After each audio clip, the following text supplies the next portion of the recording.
වලකට වැටෙන එක හම්බයක් වෙන්න පුළුවන්. හැබැයි වල ඇතුලේ තවදුරටත් රැඳිලා ඉන්නවද නැද්ද කියන එක ඔයාගේ තීරණය. තීරණය කරන්න.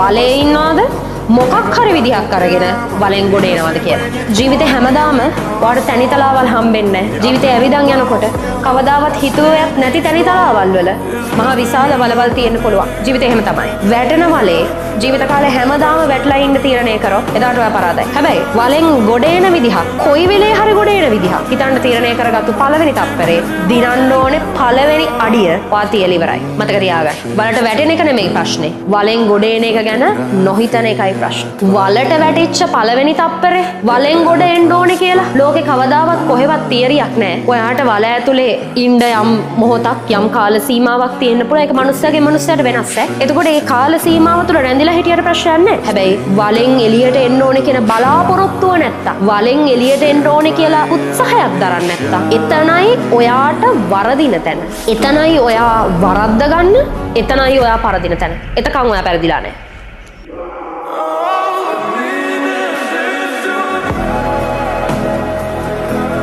ලංකාවේම ළමයි හොයන ජෝග්‍රෆි පන්තිය හිතට තිතට ජෝග්‍රෆි රුවන් මාලී ජයවික්‍රම